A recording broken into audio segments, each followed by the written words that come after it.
بسم اللہ الرحمن الرحیم۔ السلام علیکم دوستو۔ حضور رحمت عالم صلی اللہ علیہ وسلم بازار کی طرف جا رہے تھے۔ جیب میں صرف 8 درہم تھے۔ راستے میں ایک ضعیف عورت بیٹھی رو رہی تھی۔ آپ صلی اللہ علیہ وسلم رک گئے، اس کے قریب پہنچے اور اس کے غم میں شریک ہونے کے لیے اس سے پوچھا، بڑی بی کیوں رو رہی ہو؟ کیا حادثہ پیش آیا ہے؟ بی بی نے 2 درہم دے کر سودا لینے کو بھیجا تھا، وہ درہم راستے میں کہیں گر گئے، اب وہ کیا خیال کریں گی؟ یہ کہہ کر بڑھیا زاروں کی طرح رونے لگی۔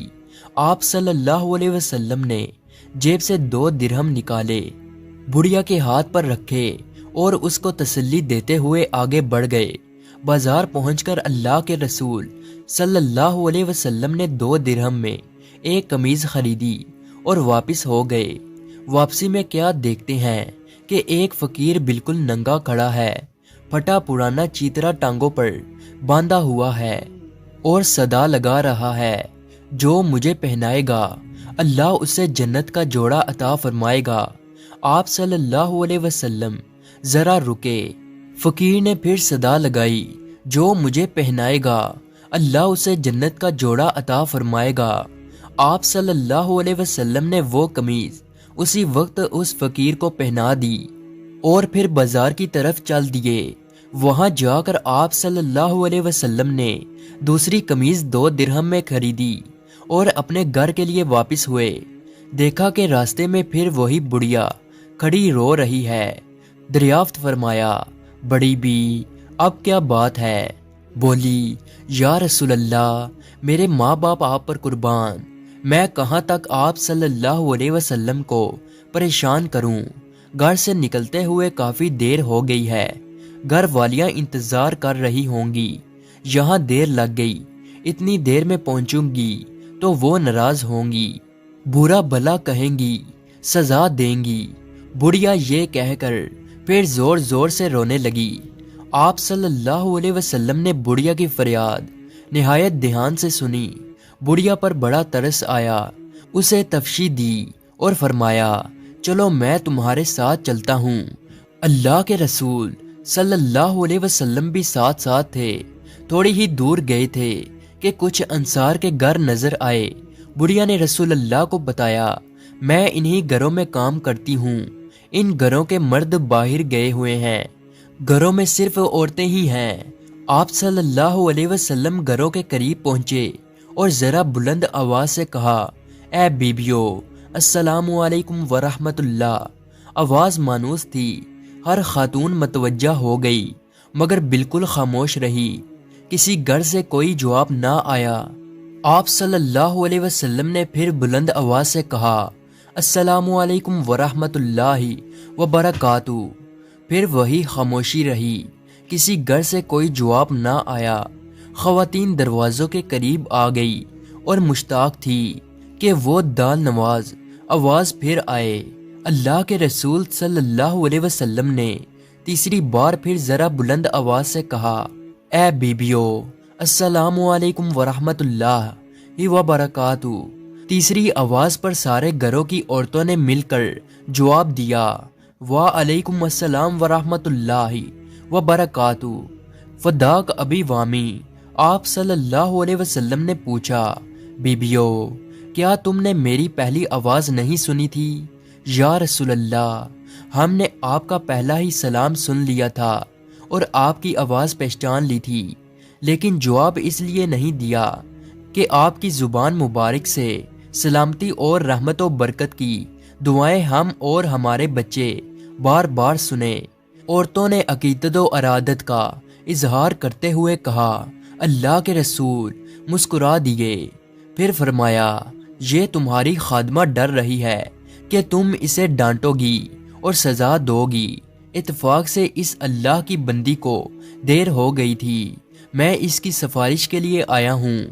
رسول اللہ صلی اللہ علیہ وسلم کے الفاظ سن کر خواتین کی آنکھوں میں آنسو آ گئے اور ایک زبان ہو کر بولی، یا رسول اللہ، یہ آپ کو سفارش کے لیے لے کر آئی ہے، تو آپ صلی اللہ علیہ وسلم گواہ رہیں، ہم اسی وقت اس کو آزاد کرتی ہیں۔ اب اس پر کسی کا بھی کوئی حق نہیں ہے۔ باندی کی آزادی پر آپ صلی اللہ علیہ وسلم کا چہرہ خوشی سے چمک اٹھا اور آپ صلی اللہ علیہ وسلم ان نیک خواتین کو دعائیں دیتے ہوئے خوشی خوشی گھر واپس آ گئے۔ اللہ کے رسول صلی اللہ علیہ وسلم کے اعلیٰ اخلاق کا ایک پہلو یہ بھی تھا کہ آپ نے ایسے عام آدمی کو بھی عزت اور وقار عطا فرمایا جسے معاشرے میں کوئی خاص اہمیت حاصل نہ تھی۔ بنو اشجع عربوں کے مشہور قبیلہ بنو غطفان کی ایک شاخ ہے۔ یہ قبیلہ زمانہ قدیم سے مدینہ منورہ کے اطراف میں آباد تھا۔ اس قبیلہ کا ایک بدوی ظاہر بن حرام رضی اللہ تعالی عنہ مدینہ منورہ سے کچھ فاصلے پر رہتا تھا۔ یہ نہایت غریب شخص تھا، شکل و صورت میں بھی زیادہ خوبصورت نہ تھا، مگر اس کی ایک اہم خوبی یہ تھی کہ یہ اللہ کے رسول صلی اللہ علیہ وسلم سے بہت بہت محبت کرتا تھا، اور اللہ کے رسول صلی اللہ علیہ وسلم بھی اس سے خوب محبت کرتے تھے۔ ظاہر بن حرام اشجعی جب بھی مدینہ منورہ آتا تو اللہ کے رسول کے لیے کچھ دیہاتی تحفے مثلاً تازہ سبزیاں، پھل، ستو اور شہد وغیرہ لے کر آتا تھا۔ ظاہر جب واپس جانے لگتا تو اللہ کے رسول صلی اللہ علیہ وسلم بھی اسے شہری سوگاتیں دے کر رخصت کرتے۔ ایک دن تو اللہ کے رسول نے ظاہر کو ایک ایسا اعزاز عطا فرمایا جو غالباً کسی اور صحابی کے حصے میں نہیں آیا۔ ارشاد فرمایا، ظاہر ہماری دیہاتی دوست اور ہم اس کے شہری دوست ہیں۔ ذرا حدیث کے الفاظ پر غور فرمائیے۔ یقیناً ہر شہری خاندان کا ایک دیہاتی دوست ہوتا ہے، اور آل محمد کا دیہاتی دوست ظاہر بن حرام ہے۔ ظاہر سیدھا سادہ آدمی تھا، شہری آداب سے نا واقف تھا۔ جب اپنے گاؤں سے آتا تو اپنے ہمراہ لائی ہوئی سوگاتیں لے کر بازار ہی میں کسی جگہ کھڑا ہو جاتا اور بیچنا شروع کر دیتا۔ پرانے زمانے سے یہ دستور چلا آ رہا ہے کہ دیہات سے جب کوئی شخص سبزیاں پھل وغیرہ لے کر آتا ہے تو لوگ بھاگتے ہوئے اس کے ارد گرد اکٹھے ہو جاتے ہیں۔ انہیں تازہ سبزیاں مل جاتی ہیں جو عموماً سستی ہوتی ہیں۔ ایک مرتبہ ایسا ہوا کہ ظاہر اپنے ہمراہ کچھ دیہاتی سوگاتیں لے کر مدینہ منورہ کے بازار میں آیا اور ایک جگہ کھڑا ہو کر انہیں بیچنے لگا۔ اس کی قسمت اچھی تھی کہ اللہ کے رسول صلی اللہ علیہ وسلم بھی بازار میں تشریف لے آئے۔ آپ صلی اللہ علیہ وسلم نے اپنے دیہاتی دوست کو دیکھا تو آپ نے پیچھے سے جا کر اس کی آنکھوں پر اپنے ہاتھ رکھ دیے۔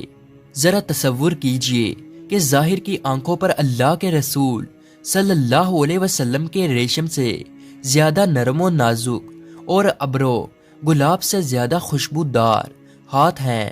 پہلے تو وہ گھبرایا، وہ گھبراہٹ کے عالم میں کہہ رہا تھا، کون ہے بھائی، میری آنکھوں پر کس نے ہاتھ رکھ دیے ہیں؟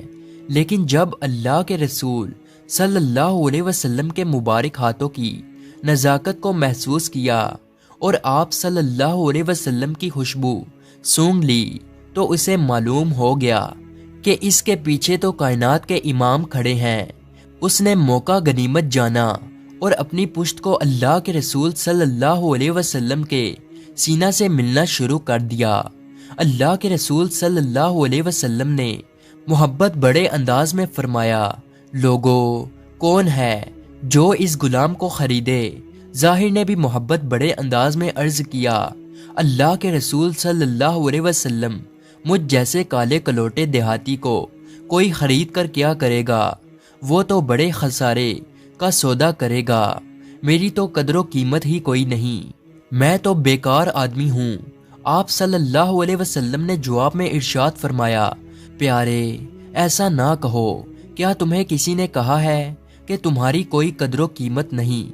تم اللہ اور اس کے رسول صلی اللہ علیہ وسلم سے محبت کرنے والے ہو، اس لیے تم اللہ کے ہاں بڑے قیمتی ہو۔ مدینہ منورہ کے یہود میں گنتی کے لوگ تھے جنہوں نے اسلام قبول کیا اور اللہ کے رسول صلی اللہ علیہ وسلم کے صحابی ہونے کا شرف حاصل کیا۔ یہود نے نبی کریم صلی اللہ علیہ وسلم کی علامات کو اپنی مذہبی کتابوں میں پڑھ رکھا تھا۔ تورات شریف میں حضور صلی اللہ علیہ وسلم کی 2 صفات کو بڑے نمایاں طور پر بیان کیا گیا ہے۔ ان میں ایک صفت آپ کا تحمل آپ کے غصے پر غالب ہوگا، اور دوسری صفت آپ کے ساتھ شدید جہالت کے سلوک کے باوجود آپ کے تحمل و بردباری میں اضافہ ہی ہوتا چلا جائے گا۔ ہمارے پیارے رسول صلی اللہ علیہ وسلم کے اندر یہ دونوں صفات برجائے آتم پائی جاتی تھی۔ زید بن ثانہ مشہور یہودی عالم تھا۔ وہ تورات کا عالم تھا اور حق کا متلاشی تھا۔ اس نے تورات میں اللہ کے رسول صلی اللہ علیہ وسلم کی صفات پڑھ رکھی تھی۔ جب اس نے اللہ کے رسول صلی اللہ علیہ وسلم کو ان صفات کی روشنی میں جانپا تو اسے یقین ہو گیا کہ محمد صلی اللہ علیہ وسلم اللہ کے سچے رسول ہیں، اور آپ صلی اللہ علیہ وسلم کو واقعی اللہ تعالیٰ نے مبعوث فرمایا ہے۔ مگر اوپر ذکر کی گئی 2 صفات ایسی تھی جن کی وہ تصدیق اب تک نہ کر سکا تھا۔ اس نے ارادہ کیا کہ وہ ان 2 صفات کا مشاہدہ کرنے کے بعد اسلام قبول کرے گا۔ مکارم اخلاق میں سب سے اہم چیز انسان کا حلم، اس کا حوصلہ مند ہونا اور غصہ میں نہ آنا ہے۔ دنیا میں ایسے لوگ تھوڑے ہی ہوں گے جن کے ساتھ بدتمیزی کی جائے اور وہ اس کے جواب میں حسن سلوک کا مظاہرہ کریں۔ زید بن ثانہ حق کی تلاش میں تھا۔ وہ مختلف بہانوں سے اللہ کے رسول صلی اللہ علیہ وسلم کی مجالس میں آتا، آپ صلی اللہ علیہ وسلم سے سوالات کرتا اور مذکورہ صفات کو آپ کی ذات گرامی میں دیکھنے کے لیے بے تاب رہتا تھا۔ چند ہی روز گزرے تھے کہ اسے یہ موقع میسر آ گیا۔ زید بن ثانہ کہتا ہے کہ میں ایک دن اللہ کے رسول صلی اللہ علیہ وسلم کے پاس بیٹھا تھا کہ ایک شخص اپنی سواری پر آیا اور اس نے اپنی قوم کے بارے میں بتایا، یا رسول اللہ، میرا تعلق فلاں قبیلے اور بستی سے ہے، ان لوگوں نے اسلام قبول کر لیا ہے۔ میں نے ان سے وعدہ کیا تھا کہ اگر تم لوگ اسلام قبول کر لو گے تو تمہارے پاس صبح و شام بڑی آفر مقدار میں رزق آئے گا۔ انہوں نے اسلام قبول کر لیا۔ اب صورتحال یہ ہے کہ ان دنوں قحط سالی ہے۔ مجھے ڈر ہے کہ کہیں یہ لوگ بھوک اور بدحالی کے باعث مرتد نہ ہو جائیں۔ آپ اگر مناسب خیال فرمائیں تو ان کے لیے کچھ مال و متاع بھجوا دیں تاکہ ان کی بھوک کا مداوع ہو جائے۔ حضور صلی اللہ علیہ وسلم نے حضرت علی رضی اللہ تعالی عنہ کی طرف دیکھا، گویا آپ ان سے پوچھنا چاہتے تھے کہ کیا ہمارے پاس ان دنوں بیت المال میں کچھ مال موجود ہے جو ان کو بھیجا جا سکے۔ مگر یوں معلوم ہوتا ہے کہ ان ایام میں بیت المال خالی تھا۔ شاید اس لیے حضرت علی رضی اللہ تعالی عنہ کی خاموشی سے بات واضح ہو گئی۔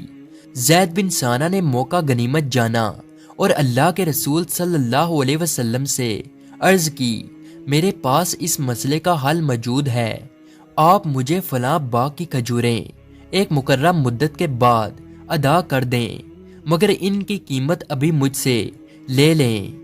آپ صلی اللہ علیہ وسلم نے ارشاد فرمایا، تمہارا کہنا درست ہے، میں تمہیں متعین مدت کے بعد کھجور کی متعین مقدار ادا کر دوں گا، مگر کسی مخصوص باغ کا نام نہ لو، ہم آپ کو جہاں سے ممکن ہوا کھجوریں دے دیں گے۔ زید بن ثانہ کہنے لگا، مجھے منظور ہے۔ زید کہتا ہے، میں نے اللہ کے رسول صلی اللہ علیہ وسلم کو سونے کے 80 دینار دیے۔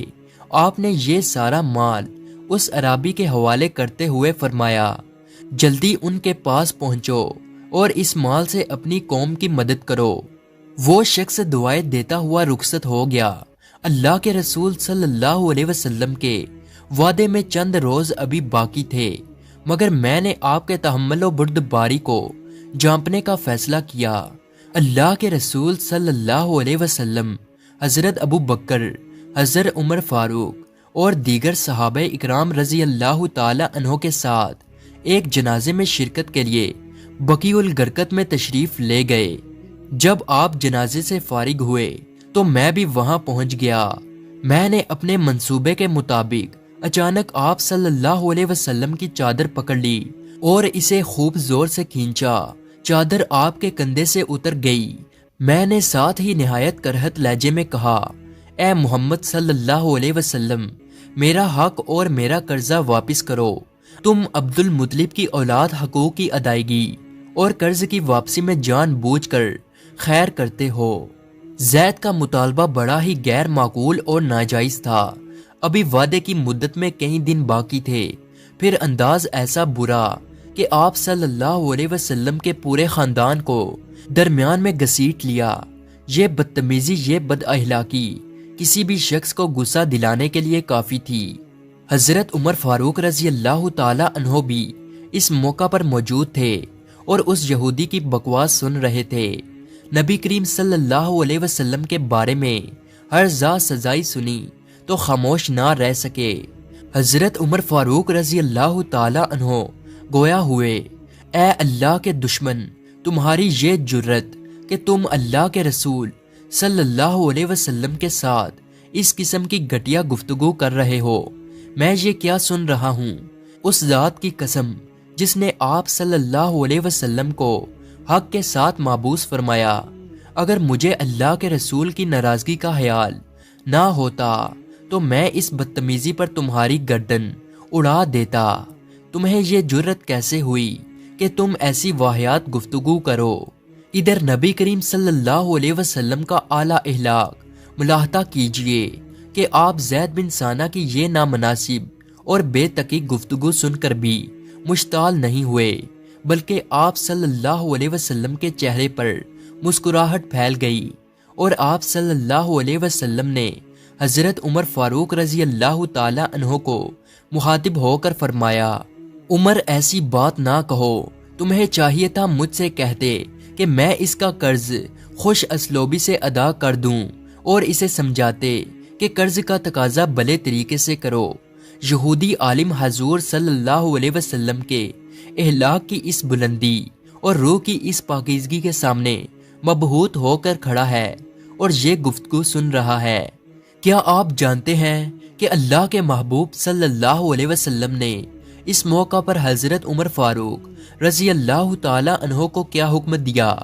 اے عمر، اسے ساتھ لے کر جا، اس کا حق ادا کرو اور اسے 20 سا 50 کلو کھجوریں زیادہ ادا کرو۔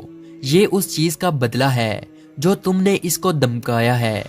زید بن ثانہ اللہ کے رسول صلی اللہ علیہ وسلم کی گفتگو پوری توجہ سے سن رہا تھا۔ وہ حیران تھا کہ اس قدر اشتعال انگیز گفتگو کے باوجود آپ صلی اللہ علیہ وسلم حسب سابق تبسم کنا ہے۔ بلا شبہ آپ کا حلم غصے پر سبقت لے گیا ہے۔ زید بن ثانہ کہتا ہے کہ عمر فاروق رضی اللہ تعالی عنہ مجھے ساتھ لے کر بیت المال گئے، میرا قرض واپس کیا اور حسب ہدایت 20 سا کھجوریں زیادہ دی۔ جب میں نے کھجوریں وصول کر لی تو حضرت عمر فاروق سے کہا، یہ میرا حق مجھے مل گیا۔ اس بات کی سمجھ تو آتی ہے، مگر یہ 20 سا زیادہ کس لیے دیے جا رہے ہیں؟ حضرت عمر فاروق رضی اللہ تعالی عنہ نے فرمایا، رسول اللہ کا حکم اسی طرح ہے، یہ اس چیز کا بدلہ ہے جو میں نے تمہیں ڈرایا تھا۔ زید کہتا ہے، میں نے حضرت عمر سے کہا، کیا تم مجھے جانتے ہو؟ حضرت عمر نے کہا، تم خود ہی اپنا تعارف کروا دو۔ میں نے کہا، میں زید بن ثانہ ہوں۔ حضرت عمر فاروق نے کہا، یعنی وہی جو مشہور یہودی عالم ہے؟ میں نے جواب دیا، ہاں۔ لگتا یوں تھا کہ حضرت عمر فاروق نے اس کا نام تو سن رکھا تھا، مگر اس کے ساتھ ملاقات نہیں ہوئی تھی اور وہ اسے پہچانتے نہ تھے۔ حضرت عمر فاروق رضی اللہ تعالی عنہ نے کہا، تم نے اللہ کے رسول صلی اللہ علیہ وسلم کے ساتھ جس انداز میں گفتگو کی ہے اور ان کے ساتھ جس طرح بد اخلاقی سے پیش آئے ہو، تمہیں ہرگز اس کا کوئی حق نہیں تھا۔ زید بن ثانہ نے کہا، عمر تم بالکل درست کہتے ہو، مگر تمہیں معلوم نہیں کہ میں حق کا متلاشی تھا۔ اللہ کی قسم، خطاب کے بیٹے، میں نے جب محمد صلی اللہ علیہ وسلم پر نگاہ ڈالی تھی تو نبوت کی تمام علامات دیکھ لی تھی۔ صرف 2 صفتیں باقی رہ گئی تھی۔ حضرت عمر نے پوچھا وہ کون سی 2 صفتیں تھی؟ یہودی عالم کہنے لگا پہلی صفت یہ کہ آپ صلی اللہ علیہ وسلم کا تحمل ان کے غصے پر غالب ہوگا، اور دوسری یہ کہ جیسے جیسے ان کے ساتھ زیادہ بدتمیزی کی جائے گی ویسے ویسے ہی ان کے حوصلے اور برداشت میں اضافہ ہوگا۔ آج میں نے ان 2 صفات کا بھی خوب مشاہدہ کر لیا ہے۔ بلا شبہ اللہ کے رسول صلی اللہ علیہ وسلم نبی آخری الزماں ہے۔ عمر، میں آپ کو گواہ بناتا ہوں کہ میں آج سے اسلام قبول کرتا ہوں۔ پھر زید بن ثانہ حضرت عمر فاروق رضی اللہ تعالی عنہ کی مائیت میں مسجد نبوی میں آیا اور سب کے سامنے وشگاف الفاظ میں کہا اشہد ان لا الہ الا اللہ و اشہد ان محمد رسول اللہ۔ کیا دنیا میں کسی لذت میں وہ الفاظ موجود ہیں جن کے ذریعے اس حسن اخلاق کا صحیح معنوں میں تذکرہ کیا جا سکے؟ نہیں، اللہ کی قسم ہم نبی کریم صلی اللہ علیہ وسلم کے اخلاق عالیہ کی حقیقی تعریف بیان کرنے سے قاصر ہیں۔ تو پھر آئیے آپ صلی اللہ علیہ وسلم کے اعلیٰ اخلاق کے بیان کے لیے رب العالمین کی کتاب مقدس ہی کے الفاظ کا سہارا لیے۔ ارشاد ربانی ہے وَإِنْ لَعَلَى خُلُقٍ عظیم۔ زید بن ثانہ رضی اللہ تعالی عنہ اسلام قبول کرنے کے بعد تمام غزوات میں آپ کے ہمرکاب رہے۔ یہ انتہائی مالدار شخص تھے۔ مال کے ساتھ ساتھ اللہ تعالیٰ نے انہیں دریا دلی سے بھی نوازا تھا۔ اللہ کی راہ میں مال خرچ کرنے کا کوئی موقع ہاتھ سے جانے نہیں دیتے تھے۔ یہ غزوہ تبوک کے دوران فوت ہوئے۔ دنیا میں عام طور پر دیکھا جاتا ہے کہ ایک انسان اپنے دوست احباب عزیز و رشتہ داروں سے تو حسن سلوک کرتا ہے، مگر اپنی جان کے دشمن سے تو شاید ہی کوئی حسن سلوک سے پیش آتا ہو۔ مگر ہمارے پیارے نبی حضرت محمد صلی اللہ علیہ وسلم کا حسن سلوک اپنے بدترین دشمنوں تک کے لیے بھی اس قدر وسیع اور عام ہے کہ دیکھ کر حیرت ہوتی ہے۔ اس سلسلہ میں آپ صلی اللہ علیہ وسلم کے محاسن کمالات، عفو و درگزر اور حسن سلوک کے ایمان افروز واقعہ کی کوئی انتہا نہیں۔ حضرت جابر رضی اللہ تعالی عنہ سے یہ روایت ہے کہ ہم لوگ غزوہ ذات الرقاع میں نبی کریم صلی اللہ علیہ وسلم کے ہمراہ تھے۔ دستور یہ تھا کہ جب ہم کسی سایہ دار درخت پر پہنچتے تو اسے نبی کریم صلی اللہ علیہ وسلم کے لیے چھوڑ دیتے تھے۔ ایک بار آپ صلی اللہ علیہ وسلم نے پڑاؤ ڈالا اور لوگ درخت کا سایہ حاصل کرنے کے لیے ادھر ادھر کانٹے دار درختوں کے درمیان بکھر گئے۔ رسول اللہ بھی ایک درخت کے نیچے اترے اور اسی درخت سے تلوار لٹکا کر سو گئے۔ اتنے میں دشمن خدا گورس بن حارث اور معاذ اللہ قتل کے ارادے سے تلوار سونت لی۔ اتنے میں آپ صلی اللہ علیہ وسلم کی آنکھ کھل گئی۔ اس نے آپ صلی اللہ علیہ وسلم سے گستاخانہ سوال کیا، اب بتاؤ میرے ہاتھ سے تجھے کون بچا سکتا ہے؟ رسول اللہ صلی اللہ علیہ وسلم نے نہایت اطمینان سے جواب دیا، اللہ تعالی۔ اب راب نبوت کہیے یا قدرت خدا بندی سمجھیے۔ واقعہ یہ ہوا کہ تلوار دشمن خدا کے ہاتھ میں تھم نہ سکی، زمین پر گر گئی۔ اس کے بعد رسول اللہ صلی اللہ علیہ وسلم نے وہی تلوار اٹھائی اور دریافت کیا، اب تو بتا تجھ کو میرے ہاتھ سے کون بچائے گا؟ دشمن خدا کو اللہ کی قدرت پر کہاں یقین تھا۔ اس نے کہا، کوئی نہیں، البتہ آپ عمدہ بدلہ لینے والے اور عفو درگزر کرنے والے ہیں۔ آپ نے اس جانی دشمن کو معاف کر دیا۔ وہ شخص آپ کے عفو درگزر سے بہت متاثر ہوا۔ بعض روایتوں میں آتا ہے کہ جب وہ اپنی قوم میں گیا تو لوگوں سے کہا، میں روئے زمین پر بسنے والوں میں سب سے بہترین ذات اقدس کے پاس سے آیا ہوں۔ بالآخر یہی قصہ اس کے اسلام لانے کا سبب بنا۔ حضور نبی کریم صلی اللہ علیہ وسلم کے حسن اخلاق کا یہ واقعہ ملاحظہ کریں۔